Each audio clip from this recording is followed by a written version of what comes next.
blood and power. These were the twin obsessions that crowned kings, broke empires, and took Anne Boleyn's head. May 19th, 1536. A soft, ghostly mist clung to the Tower of London as the city held its breath. Inside those cold stone walls, where traitors whispered and queens wept, Anne Boleyn, Queen of England, prepared to die. She had once ruled the heart of the most dangerous man in Europe. Now, she was a condemned woman, dressed in gray damask, with her dark hair pinned beneath a linen coif, hands trembling around a small prayer book. She prayed not for salvation, but for silence, for strength. Outside, the scaffold groaned under the weight of fresh timber. Soldiers stood motionless. A crowd gathered, not to mourn, but to watch. They wanted to see her eyes, to hear her last words, to witness the fall of a queen who had once burned too brightly. Anne was 35, a queen, a mother, an accused adulteress. And in moments, she would lose her head.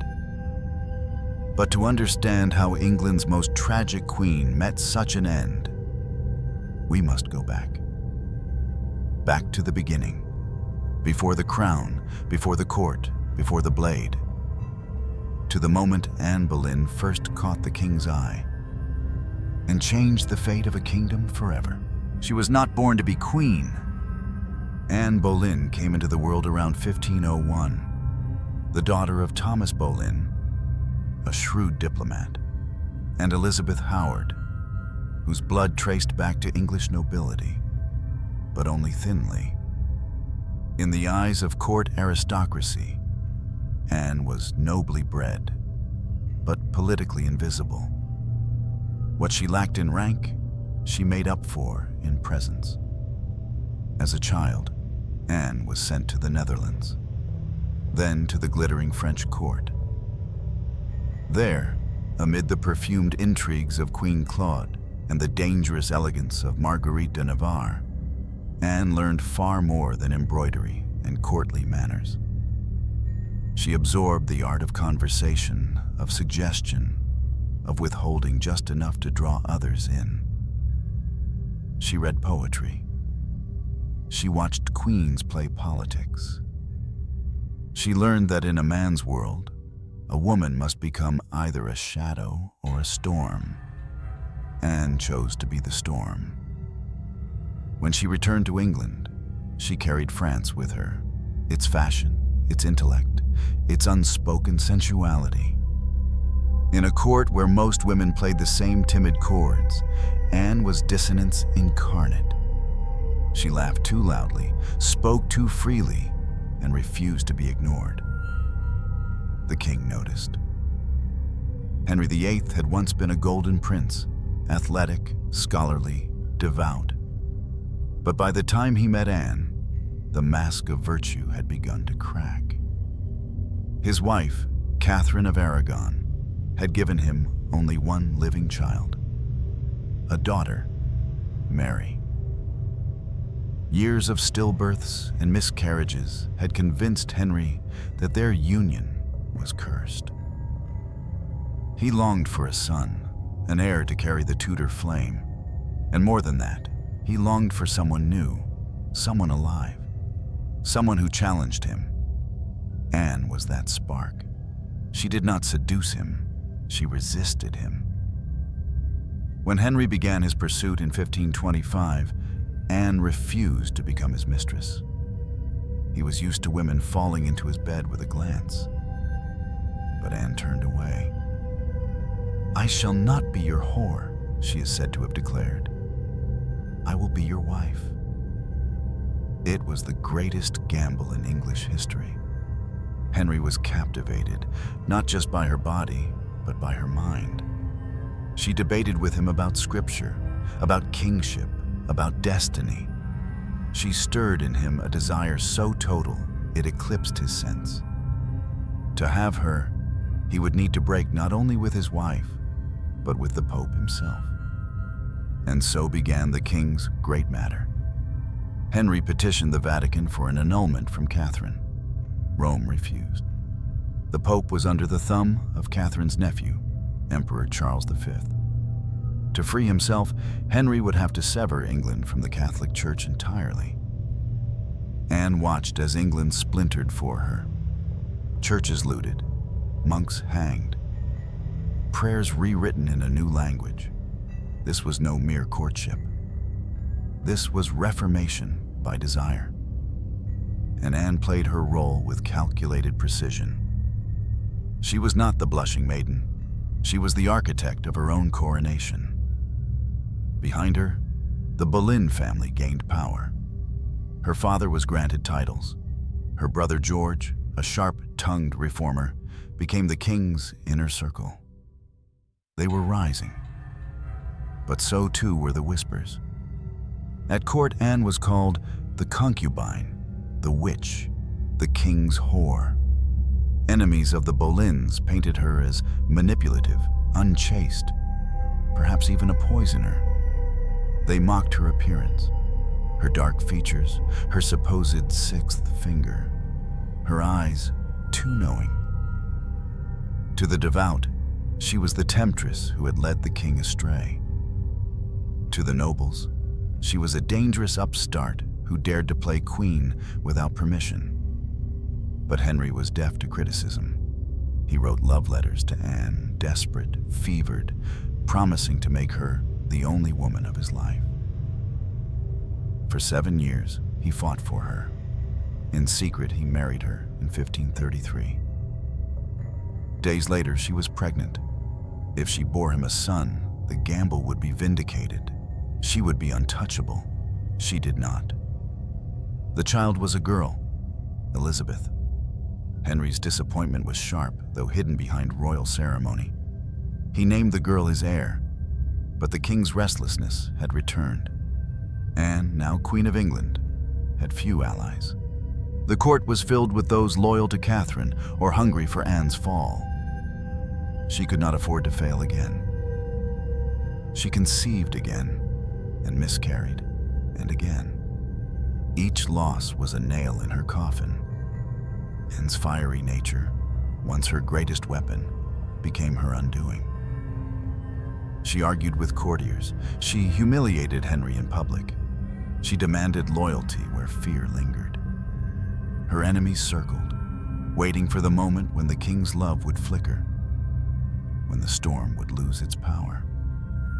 That moment came in 1536. Jane Seymour entered the picture, meek, quiet, obedient. The perfect antidote to Anne. Henry was intrigued, and Anne was pregnant again. This was her last chance. If the child was a boy, she might win back the king. But in January, after hearing of Henry's flirtations with Jane, Anne collapsed. She miscarried a male fetus. The king's heart turned to stone. Anne had risen higher than any woman of her station had ever dared. She had challenged a kingdom, redefined marriage, and nearly redefined monarchy. But the moment her body failed to deliver a son, her power vanished. In a world ruled by men, a queen's worth lived between her hips. And Anne Boleyn had nothing left to offer but her neck. She entered Westminster Abbey beneath a golden canopy. Trumpets blared, nobles bowed. On June 1st, 1533, Anne Boleyn was crowned Queen of England, but not as the consort of a widowed king. No, Anne was crowned while Catherine of Aragon still lived, still claimed queenship, still held the love of the people. Anne's coronation was not a celebration. It was a war cry, a bold, defiant act meant to declare to the world and to God that Henry's choice was final. She was now queen, but she wore her crown like a noose. The streets of London did not cheer. Instead, they whispered. She was met with stone faces and hissing tongues. crowds muttered slurs, usurper, witch, the whore of Babylon. No foreign monarch sent congratulations. Even the Pope refused to acknowledge her title. To the rest of Christendom, Anne was not a queen. She was a scandal made flesh. Still, inside the gilded walls of Whitehall, Anne tried to build her reign. She surrounded herself with reformers and humanists. She patronized scholars, protected religious radicals, and read banned books.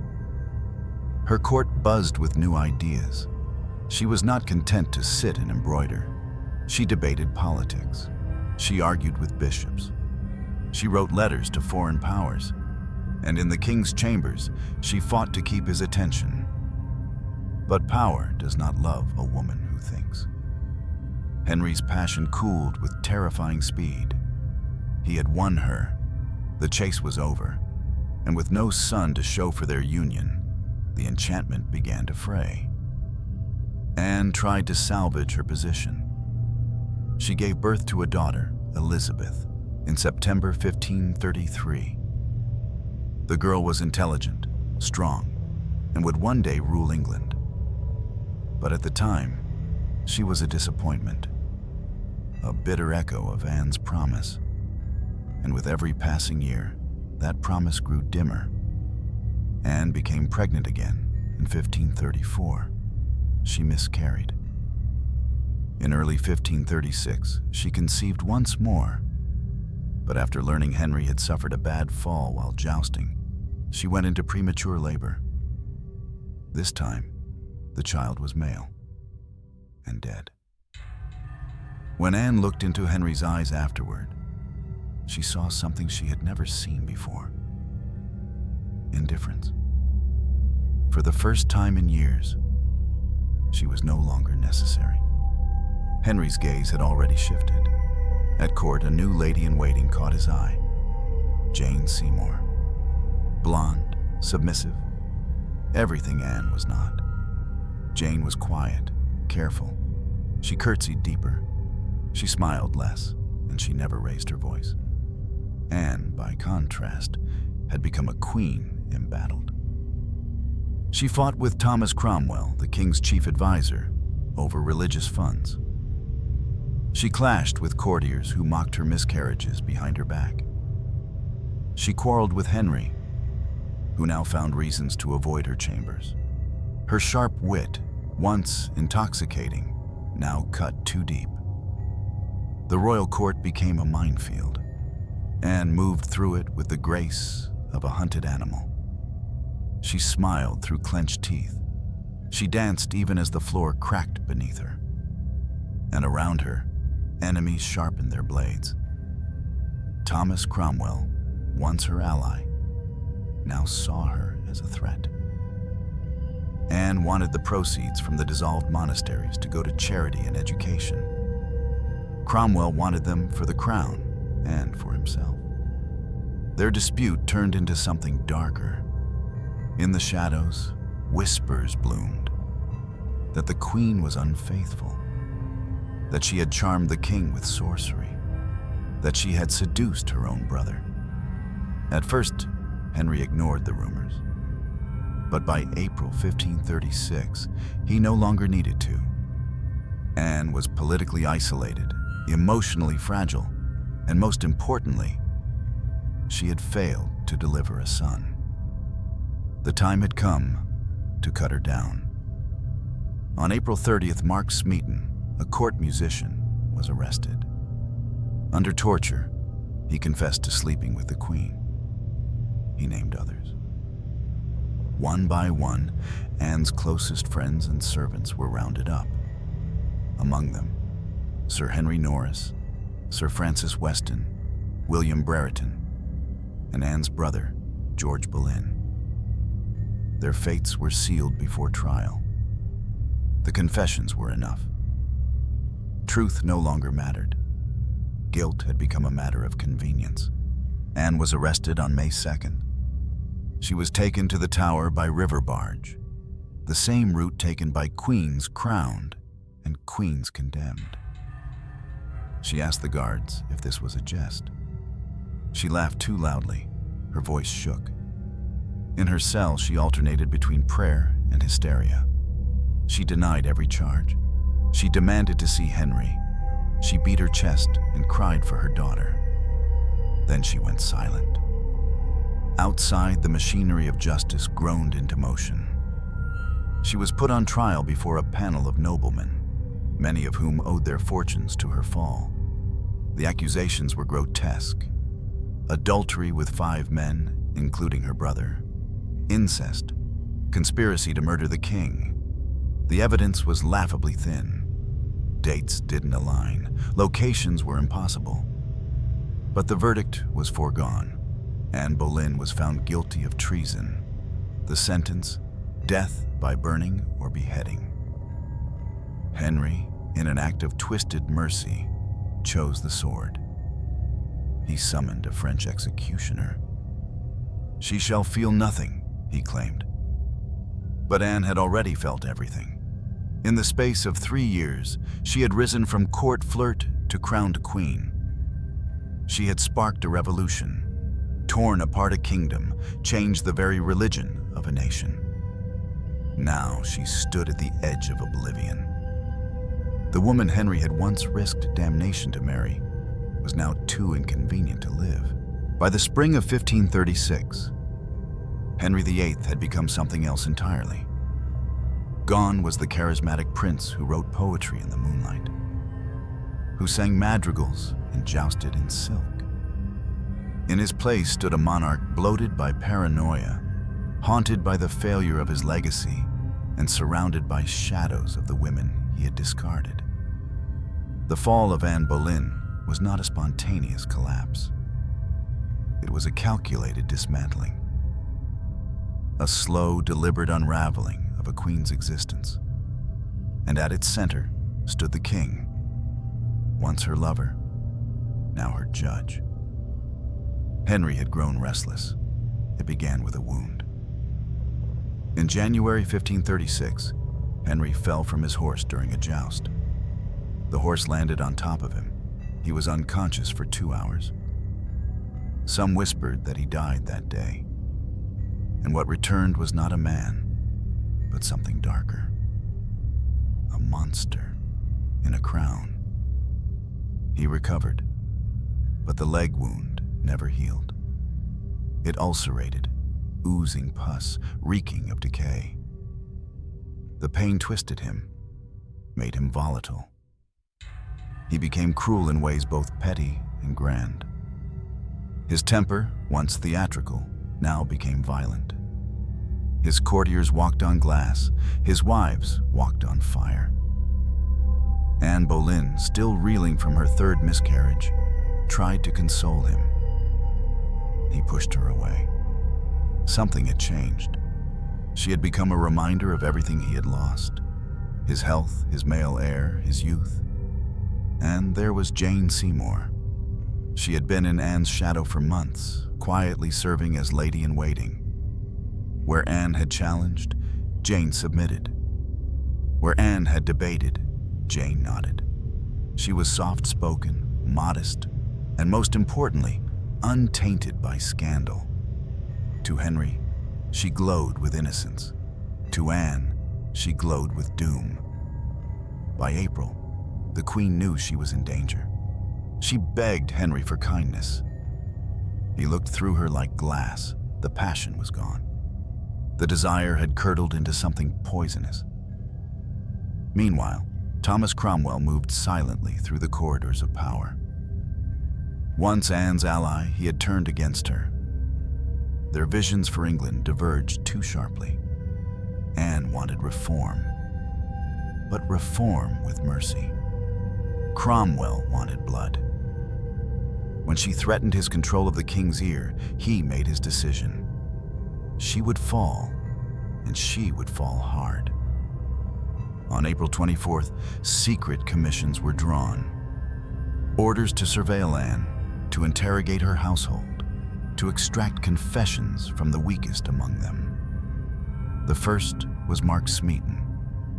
He was a court musician, young, ambitious, vulnerable.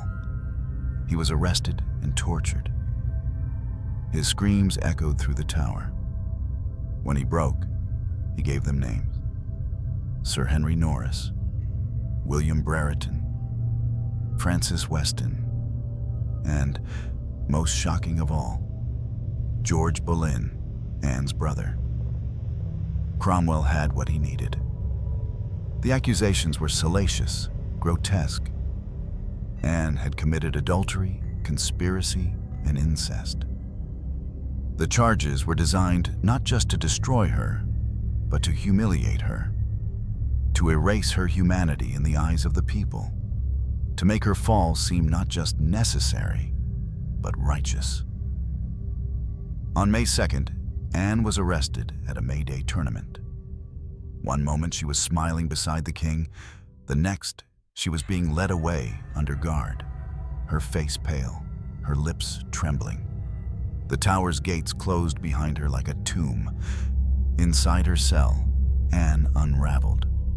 She demanded to know the charges. No one answered.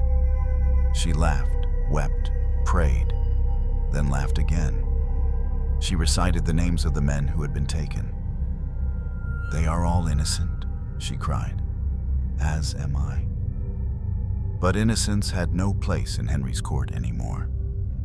The men were tried first. Their defenses were ignored.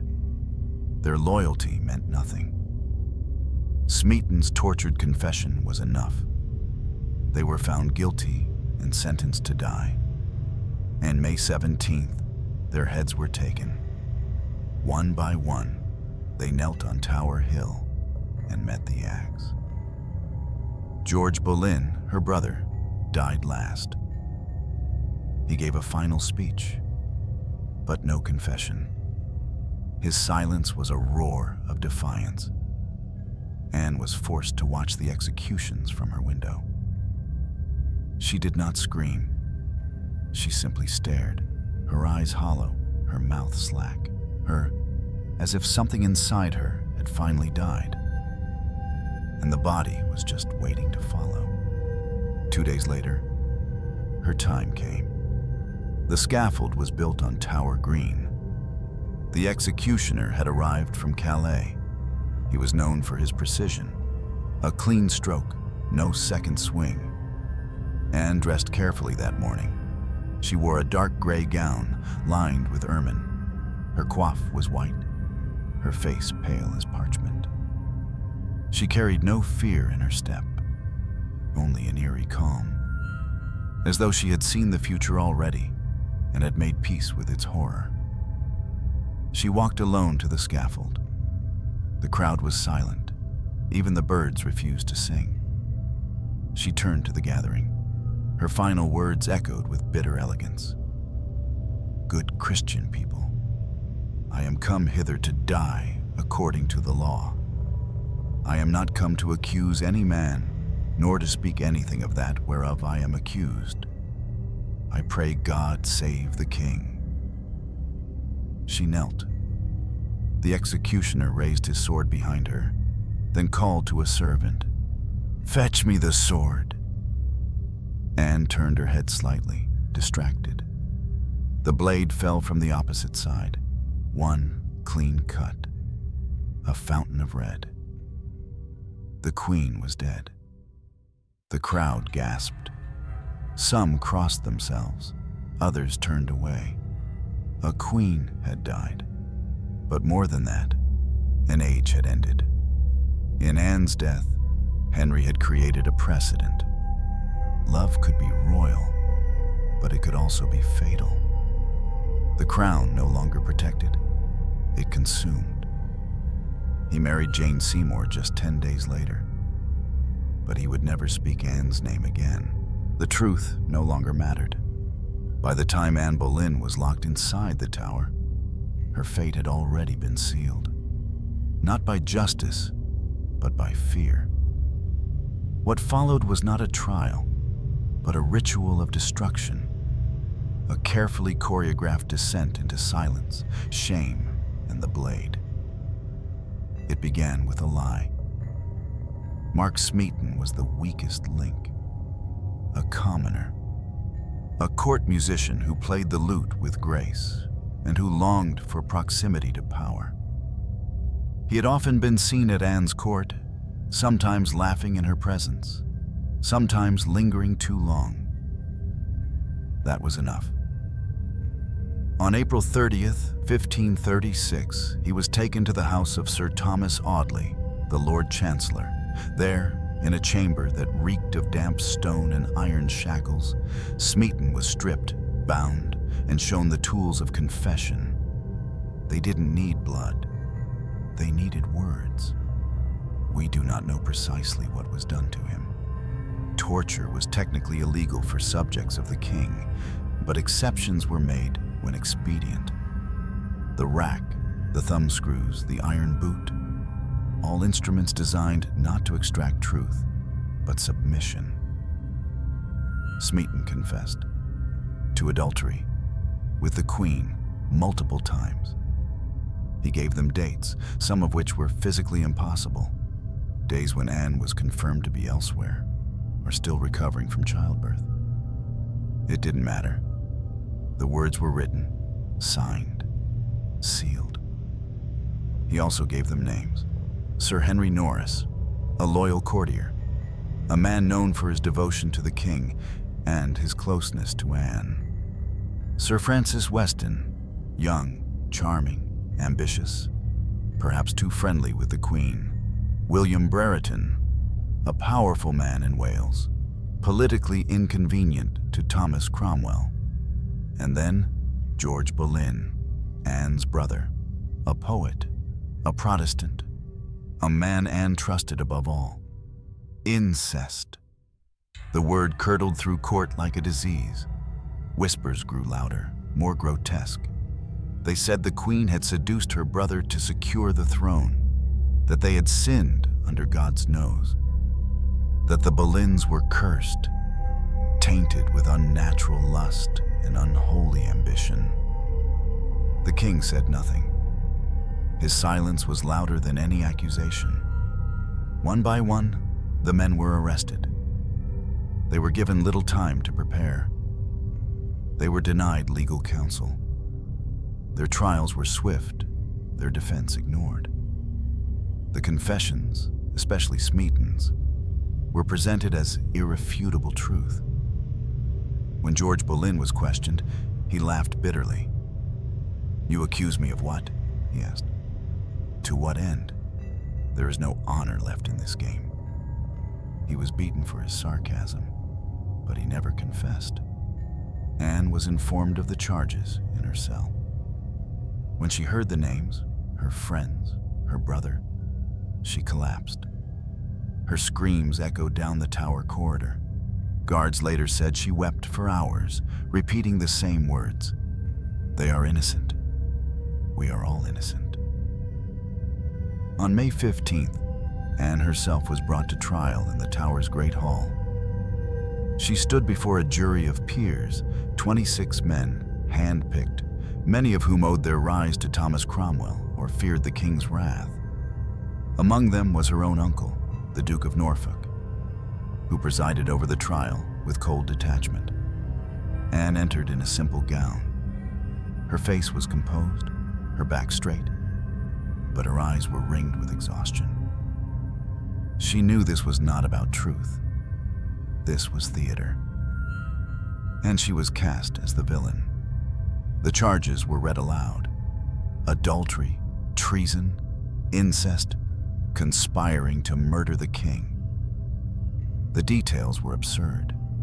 One accusation placed her in London on a day she was known to be in Greenwich, recovering from childbirth. Another alleged a tryst on the night of Henry's jousting injury, when Anne had been locked in prayer for his recovery. She denied everything. Her voice, according to observers, was clear and firm. She defended herself not as a pleading woman, but as a queen who had been betrayed. "I do not say I have always shown him the humility of a wife," she admitted, "but never have I dishonored my body or my station." But it was not a matter of fact. It was a matter of will. The jury declared her guilty. The sentence was death. Anne received the verdict with a strange serenity. Her lips barely moved. She nodded once. "I am ready to die," she whispered. Outside, the men, already condemned, waited for the axe. George Boleyn was executed first among them. As he stepped onto the scaffold, he addressed the crowd not with a confession, but a poem. He spoke of truth, of justice corrupted, of loyalty undone by politics. He never mentioned Anne. His head rolled into the straw without a word of guilt.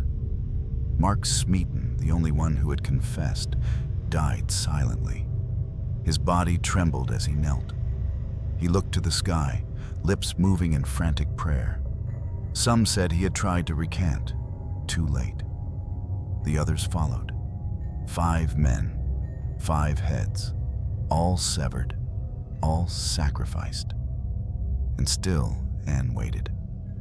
She knew her execution had been delayed, not out of mercy, but because the king, ever concerned with appearances, had ordered a French executioner, one with a sword, so that she might die cleanly. It was a favor made of mockery. In the tower, Anne spent her final night in vigil. She did not sleep.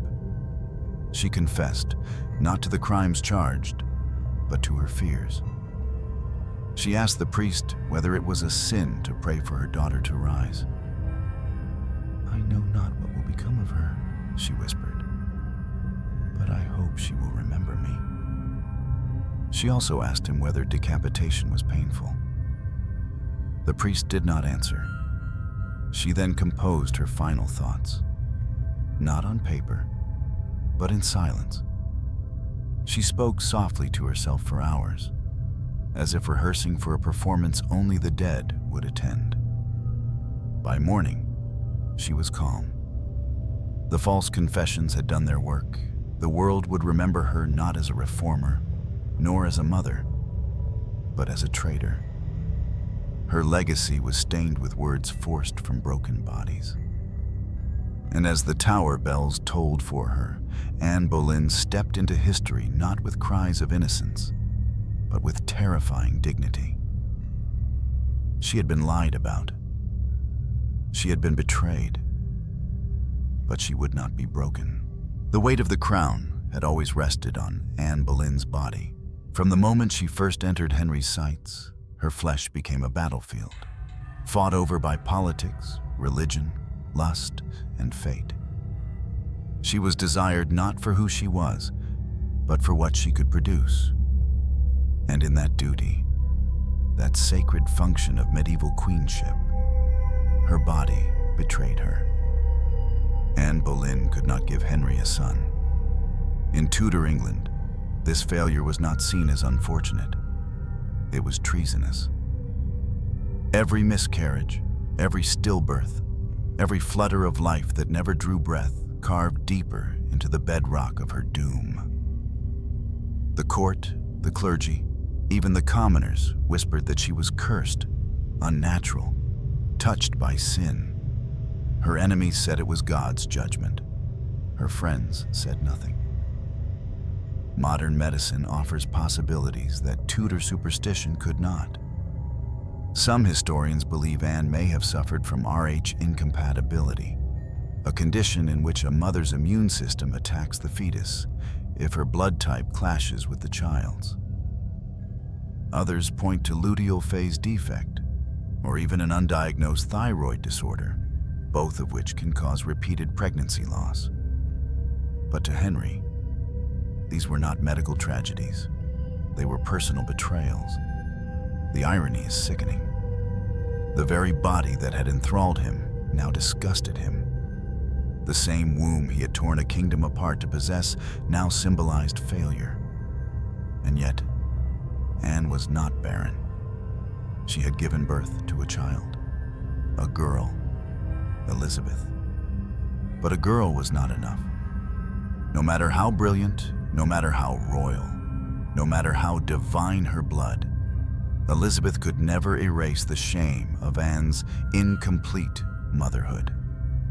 In the eyes of the court, a queen who bore daughters was no better than a mistress. Anne's pregnancies became spectacles, watched, measured, predicted. When she first announced her pregnancy in 1533, the court buzzed with hope. Even her enemies quieted, if only temporarily. The crown's future was growing inside her. But the birth of Elizabeth changed the tone. Hope curdled into judgment. Anne knew it. She walked the palace halls with regal dignity, but behind closed doors, she wept. She berated her ladies-in-waiting. She lashed out at courtiers who hinted at her failure. She was no longer the seductive enchantress. She was a woman cornered by biology. In early 1534, she conceived again. The court held its breath, but the pregnancy ended in miscarriage. The king did not visit her bedside. Anne's grief was volcanic, silent, smoking, toxic. She began to unravel. Her meals went untouched. Her prayers grew longer, darker. She wrote desperate letters to allies abroad, seeking reassurance that she had not been abandoned by the world. In early 1536, she conceived once more. This time, everything depended on success. Henry was growing colder by the day.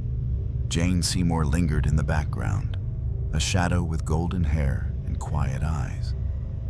The court no longer feared Anne. They pitied her. But on January 24th, Henry fell from his horse during a joust. It was not just a fall, it was a catastrophe. The king was unconscious for hours. Some feared he had died. News reached Anne while she was resting. The shock struck her like a thunderclap. She screamed. She collapsed. That night, she miscarried. The child, a male fetus, was found to be well-formed, a perfect heir, but lifeless. Anne, lying in blood-stained sheets, wept until she choked. This was the moment her fate was truly sealed. When Henry learned of the loss, he did not speak of grief. He did not speak of sympathy. He spoke of God's will. "I see," he is said to have muttered, "that God will not give me sons by her." And with that sentence, Anne's womb became a tomb. Her final weeks were marked by a strange calmness. Those closest to her noted a hollow light in her eyes, a quiet surrender. She still wore her gowns, still attended court dinners, but there was a silence about her, a silence not of peace, but of mourning. Mourning for a life still breathing. Her body had been politicized since she was a girl. As a child in the French court, she had learned to use her posture, her smile, her voice as weapons. As a lady-in-waiting, she had perfected the art of allure without surrender. As queen, she had adorned herself in the richest silks, the brightest jewels, every step, every glance, a statement of power. But none of it mattered now. No armor could protect her from biology. No intellect could undo the laws of bloodline. And no love, it seemed, could survive a closed cradle. Worse still, Anne was aware of her enemy's glee. She heard the laughter behind closed doors, the smirks of ladies who used to curtsy, the pitying eyes of men who used to bow. Her body had once made her powerful. Now it made her a liability. She began to pray more often, but not for mercy, for understanding. In her final days, imprisoned in the tower, she spoke not of her crimes, of which there were none, but of her failures.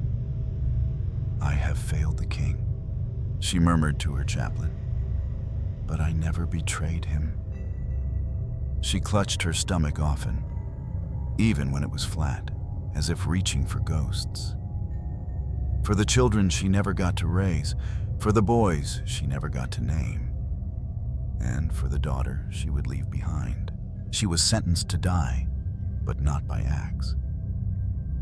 Anne Boleyn was granted a sword. It was an unusual decision, especially in England, where beheadings by axe were traditional. Swords were rare, reserved for nobility, and only when the king desired a cleaner death. But this was no act of mercy. Henry's choice was theatrical, a final display of control. He wanted her death to be swift, dignified, and foreign. A blade from Calais, not from London. A man without English loyalties. A stranger to kill the woman he had once adored. The French executioner arrived quietly. His name remains unknown. He was famed for his precision, trained to strike so cleanly that the condemned never felt the blade. He brought with him a curved sword, honed to a lethal edge. His silence matched the king's. Anne was told of the sword days before her execution. And in that strange, bloodless detail, she found comfort. To her ladies-in-waiting, she said, "I heard the executioner is very good, and I have but a little neck." Then she laughed, a strange, nervous laugh that echoed off the tower's cold stone. It was not joy. It was madness, restrained by pride. On the night before her death, she slept little. She asked for confession. She spoke to her chaplain, not of politics or vengeance, but of grace. She forgave those who had condemned her. She prayed for her daughter, Elizabeth. She prayed for the king. But her mind returned again and again to the sword. How it would feel. Whether she would know the moment. Whether pain existed between breath and oblivion. That night, a candle flickered beside her bed as she whispered to herself, "God, give me strength, for I go to Him." Her voice was soft, measured. She was rehearsing, each word a final offering to the silence she was about to enter. At dawn, she rose. The tower grounds were cloaked in gray mist. No bird sang. The wind held its breath. Anne dressed with care as if for coronation, not execution. She wore a dark gray gown trimmed with ermine. A white linen coif covered her hair. She asked her ladies to pin it tightly so the sword would not snag. She walked slowly toward Tower Green. The scaffold had been freshly built, low to the ground, to allow the Frenchman's swing. Straw was laid thickly to soak the blood. Around the platform, a modest crowd gathered. Nobles, soldiers, courtiers. Some came to mourn. Most came to watch. Death was the most honest spectacle in Henry's court. Anne mounted the scaffold alone. She looked small, almost spectral. Her features pale, lips bloodless, but her eyes, those infamous dark eyes, remained defiant. She looked into the crowd, not with fear, but with a strange kind of pity, as if she understood what they were too cowardly to admit, that they too were prisoners, only in finer cells. She asked to speak. A hush fell. She did not scream her innocence. She did not curse her accusers. She did not weep. Instead, she said, "Good Christian people, I am come hither to die according to law. I am not come to accuse any man, nor to speak of that whereof I am attainted. I pray and desire you all to pray for the life of the King, my sovereign Lord and yours, who is the best prince that ever reigned." It was not truth. It was survival for her daughter. Anne knew that Elizabeth's fate would depend on how she died. If she died with dignity, with composure, perhaps the child would be spared shame. She knelt. The executioner stood behind her, sword hidden from sight. He was trained not to strike from above, but from the side in one clean arc. Anne folded her hands. Her ladies wept silently behind her. The executioner called to his assistant, "Bring me the sword." Anne turned her head. Instinct, confusion. And in that moment, while she looked away, the blade flashed. It moved so fast that there was no sound, only a shimmer of light. Then it struck. Her head fell forward, lips still parted in unfinished breath. Her body crumpled, blood arcing into the straw. Some said her eyes blinked once, as if in recognition. Others claimed her lips moved, a final prayer or a final curse. The executioner picked up her head, held it aloft. The silence broke. Some gasped. Others crossed themselves. A few turned away, haunted not by the blood, but by how little it took to silence a queen. Her body was placed in a makeshift coffin, an arrow chest scavenged from the tower's stores. She was buried in the chapel of St. Peter ad Vincula, near the other condemned. No monument, no epitaph, just stone and silence. 10 days later, Henry married Jane Seymour. Jeanne had once told Henry, "You will have me when I am dead." She was right. Her death haunted him. For years, he refused to speak her name. Her portraits were destroyed, her coat of arms chiseled from stone. She became an echo, erased but never forgotten. And the French sword that ended her life? It was returned to Calais, cleaned, stored, forgotten. But somewhere in the steel, her breath still lingers. The sword came not with thunder, but with silence. No drum roll preceded it. No trumpet announced the final moment. When Anne Boleyn knelt on the scaffold at Tower Green, surrounded by damp mist and silent witnesses, her world had already narrowed to a few feet of timber and steel. And yet, in that brief, breathless instant, before the Frenchman's blade kissed her flesh, everything expanded. History, power, betrayal, motherhood, faith, all crashing inward into the fragile curve of her neck. She knelt straight-backed, her head turned slightly to the side, eyes fixed on nothing. Some said she was praying, others said she was remembering. Perhaps she was doing both, or neither. Perhaps she had already left her body, drifting somewhere beyond the scaffold, past the ravens circling above the tower, to the place where queens no longer bled for kings.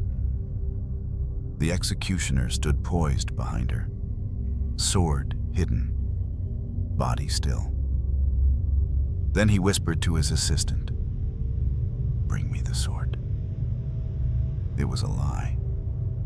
A practiced distraction, one final sleight of hand. Anne turned her head slightly, just enough for her neck to stretch taut. The sword sliced through the air in a perfect arc. It made no sound but the whistle of wind cleaved. No grunt, no clash, just the shimmer of motion. Then, impact. The blade met her neck with clinical precision. One clean cut. No hacking, no struggle. The steel passed through flesh, muscle, vertebrae, like a dancer spinning through silence. Her head separated from her body with such speed that the crowd gasped as if in unison. It tumbled forward, dark hair billowing like a silk curtain, eyes still open. Some witnesses swore her lips moved once more. A single, soundless word. Others said her eyelids fluttered. Science would later confirm that consciousness can linger for seconds after decapitation. Anne may have known she was dead. Her body fell to one side, a lifeless heap of silk and blood. The crimson pooled quickly, soaking into the straw laid for that purpose. Her ladies-in-waiting, too stunned to cry, stepped forward. They gathered her remains with trembling hands. There was no coffin prepared, just an old elm arrow chest lined with linen. It had once held instruments of war. Now it held the broken body of a queen. No bells rang. No prayers were read aloud. There was only wind and the rustling of skirts as nobles turned away. For a moment, the tower held its breath. Then life resumed. The crowd dispersed. The scaffold was swept. Soldiers returned to their posts. The sword was cleaned. The executioner paid. And Anne Boleyn, once crowned in gold, now rested beneath the floor of a chapel reserved for the disgraced and the dead. No monument marked her grave. No inscription, just nameless stone. 10 days later, Henry married Jane Seymour. He wore white. The same man who had ripped England from the Pope's grip for Anne's love now denied her even the dignity of memory. Her portraits were removed. Her name struck from records, her family dismantled, her daughter declared illegitimate. Anne had ceased to exist. But the echoes of her death could not be silenced. Whispers spread through Europe. Kings and queens marveled at Henry's cruelty. Clergy mourned her fall. Reformers saw her as a martyr. Protestants invoked her name in sermons. "The concubine is dead," said some. "The queen is risen," said others. Yet the truth lay somewhere in between. Anne Boleyn was neither saint nor sinner. She was not the devil her enemies painted, nor the angel her daughter would later honor. She was something far more dangerous. A woman who dared to be powerful in a world that punished ambition in female form. She played the game. She changed the rules. She rose, too high, too fast. And when she could no longer deliver, the sword delivered her. Her death was not the end of her story, because as her blood dried in the tower's timber, her daughter, Elizabeth, grew in the shadows. A girl declared illegitimate, a bastard. Yet inside her pulsed the fire of Anne's intellect, her defiance, her steel. Years later, that girl would rise. She would wear the crown denied to her mother. She would rule for 45 years, outlast every enemy, and become the Virgin Queen, the last Tudor sovereign. And Anne, she would rise too, not in body, but in legend. Every time a woman in power is questioned for her ambition, every time a mother is judged by her fertility, every time history tries to erase a name it once feared, Anne Boleyn returns, not as a ghost in white wandering the tower, but as the quiet, invisible force behind one of the most powerful dynasties England ever knew. She lost her head, but in doing so, she kept her legacy. And sometimes, that's the only way a woman can win. The blade had fallen. The queen was dead. But in Tudor England, death was rarely the end. It was a pivot, a tool sharpened by power, a necessary sacrifice for the machine of monarchy to continue turning. Anne Boleyn's body had been buried in haste, unmarked, her name unspoken in court. But her death rippled outward, tearing through families, alliances, and futures, like a crack through stained glass. And at the center of that fracture stood Henry VIII, smiling beside a new bride. 10 days after Anne's execution, Henry married Jane Seymour, a woman he had courted while his second wife still bled with loss. The wedding was private, restrained, but in its silence lay a terrible message. Anne had been replaced not by time, but by timing. Jane was everything Anne was not: mild, obedient, blonde, silent. She knew how to survive Henry, not by loving him, but by never challenging him. Her value lay not in her voice, but in her promise to bear him a son. And in that, she succeeded. In 1537, she gave birth to Edward VI, a male heir. The holy grail of Tudor politics. But Jane paid the price. She died 2 weeks later from complications, her body torn apart by the very role that had elevated her. She died beloved, untouched by scandal, mourned as the true queen. But the cost of her crown was her life. Anne had paid the same price, only with her neck. The kingdom moved on quickly. Catherine of Aragon was gone. Anne Boleyn was gone. Jane Seymour was dead. 3 queens, 3 graves, 1 king. Henry VIII became colder, heavier, more volatile with each passing year. The leg wound from his jousting accident never healed. It festered, infected. The pain twisted him, physically and mentally. His mood darkened. His paranoia grew. His wives became pawns. Anne's memory was erased from the palaces. Her tapestries were torn down, her initials scraped from stone. Her motto, "The most happy," mocked by those who once fawned at her feet. But something lingered, something Henry could not erase. Elizabeth, the daughter of a disgraced queen, declared illegitimate, cast aside in favor of her half-brother Edward. She grew up in royal obscurity, but not in ignorance. Her mother's fate was whispered to her in corners, etched into her soul like a birthmark. And Elizabeth remembered. She remembered the woman the world called a witch, a harlot, a traitor. She remembered a mother who had died with dignity, with composure, with steel in her spine and fire in her eyes. Anne's blood flowed through Elizabeth like prophecy. Years passed. Kings died. Thrones shifted.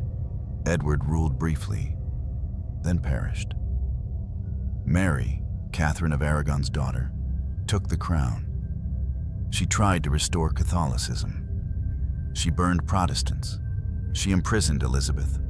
She feared the legacy of Anne Boleyn, and she hated the child who bore her name. But Mary, too, would die childless. And in 1558, Elizabeth, daughter of Anne Boleyn, was crowned Queen of England. It was the triumph of the bloodline Henry had tried to erase. Anne's death had cleared the path for her daughter's rise. In killing the mother, he had unknowingly created a queen who would surpass them all. Elizabeth ruled for 45 years. She never married, never bore children, never allowed herself to be reduced to womb or wife. She reigned alone. And in her solitude was the echo of Anne's final lesson. Power must never again come at the mercy of a man's desire. Throughout Elizabeth's reign, Anne's name was seldom spoken. The queen was cautious. She knew that to associate too openly with her mother's memory was to invite scandal. But in her private chambers, Elizabeth kept a locket ring. Inside was a miniature portrait, herself on one side and Anne Boleyn on the other. A secret, a symbol, a rebellion in gold. The world outside forgot Anne, but her daughter never did. Even centuries later, Anne's death has not faded. It is studied, retold, romanticized, condemned. Her story is used to justify monarchy, to criticize patriarchy, to explore injustice. She has been called everything, from a Protestant martyr to an ambitious schemer. But labels fail her. She was a woman who wielded power in a world that punished women for wanting it. She was intelligent, strategic, deeply flawed, and devastatingly human. She changed England, not by sword, but by seduction, not by war, but by revolution of the heart. She forced a king to destroy 1,000 years of religious tradition. She gave birth to the greatest monarch England ever knew, and she died, not with a cry, but with composure so terrifying it silenced her enemies. Anne Boleyn was not simply executed. She was unwritten. But history has begun to write her again. And in that slow, deliberate resurrection, she has claimed something more powerful than vengeance. Legacy. They thought her forgotten, buried without a monument, condemned without a proper grave. Her name scraped from court records, her heraldry burned, her memory hunted through whispers. Anne Boleyn was meant to vanish. But broken queens do not disappear. They linger in the tower walls that once held their final breaths, in the bloodlines that refuse to die, in the silence between the lines of history books, where pain and brilliance are written in invisible ink. Anne Boleyn's legacy was not forged in triumph. It was carved piece by piece from humiliation, betrayal, and death. Her enemies painted her as unnatural, too educated, too outspoken, too ambitious, a woman who dared to wield politics like a sword, wit like armor, and sexuality as a lever to power. In the 16th century, that was heresy enough. She wasn't submissive. She didn't blush. She didn't apologize, and for that, she paid with her life. But legacy does not belong to the powerful. It belongs to those who endure. Anne Boleyn endures. Every time a woman steps into a room full of men and speaks without apology, Anne is there. Every time a daughter rises from the ashes of a broken name, Anne breathes again. Every time history is challenged, rewritten, reclaimed, her spirit sharpens like the blade that took her, because Anne's true legacy was never in her death. It was in what rose from it. Elizabeth I, the daughter of disgrace, the bastard child, the shadow queen to be. She inherited not just the throne, but the impossible resilience of a mother who had faced death with her chin high and her lips closed. Elizabeth would not marry. She would not kneel. She would not bear sons to secure a dynasty. She would become the dynasty. In her reign, England became a cultural titan. Art flourished. Science advanced. The Spanish Armada shattered. She became Gloriana, the Virgin Queen, the embodiment of sovereignty. And though she rarely spoke of Anne, her entire existence pulsed with her mother's defiance. There are moments that reveal the buried bond. In her private chambers, Elizabeth wore the locket ring, gold, ornate, unassuming.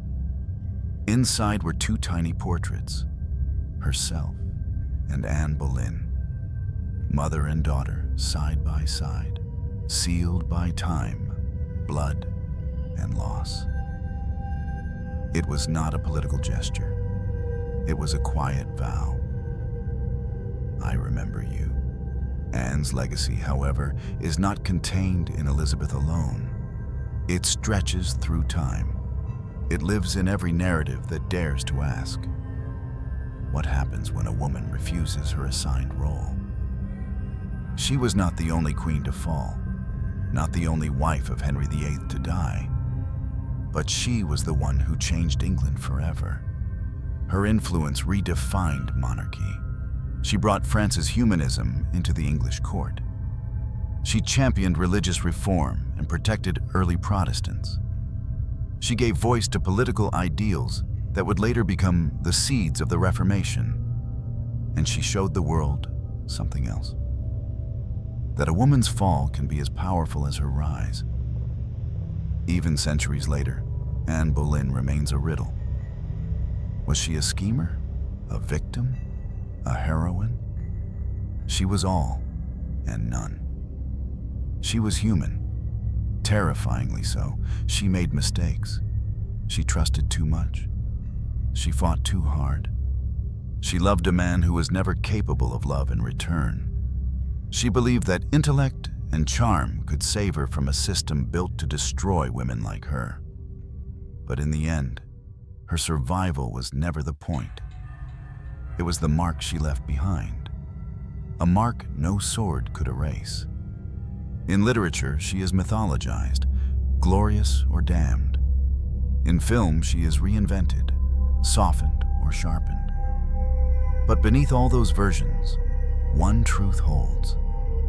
Anne Boleyn changed the world, not because she survived, but because she didn't. Because her death exposed the cruelty of kings. Because her silence on the scaffold rang louder than 1,000 sermons. Because her daughter inherited not just her blood, but her fire. In the Tower of London today, tourists walk through the chapel where she lies, her grave still nameless to the casual eye. But the stone is worn smooth by centuries of quiet reverence. Flowers appear there, often anonymously. Sometimes a single red rose. Sometimes a note, still remembered. Anne Boleyn's story ends not with a scream, but with a whisper carried across generations. A whisper that says, "They took my head, but they did not take my voice." Anne Boleyn's life is a haunting lesson in the cost of ambition, intelligence, and female agency in a world designed to fear and punish all three. She rose by charm, but fell because she dared to wield power, not from behind the throne, but beside it. Her story is not merely a tragedy of betrayal and blood. It is a mirror reflecting how societies crush those who do not conform to the roles carved out for them. And yet, in death, she won a different kind of crown: legacy. As a storyteller, I do not see Anne Boleyn as just a victim or villain, but as a warning and a promise.